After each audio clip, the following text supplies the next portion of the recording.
reached over to the figurine, stole it, and hid it in my Mickey Mouse hat.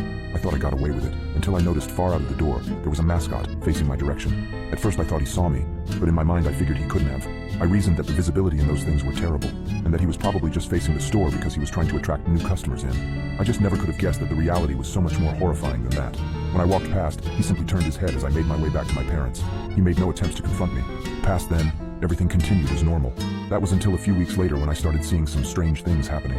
It was small at first. I would be playing in the schoolyard, and from behind a tree far off in the distance, I would see what I thought was a thin, black arm with a novelty-sized white glove slip behind it. And this continued from then on. Each time I would rationalize it in my mind. However, it didn't take long until it was getting harder to do so. Sometimes I would see the top of two black domes hiding behind a wall before slipping down out of sight. I would peek over to see what it was, and see nothing, with nowhere anything could hide. I tried being faster. However, I could never catch a full glimpse of the thing. There was one thing I could piece together though, based on all the parts I'd seen hiding.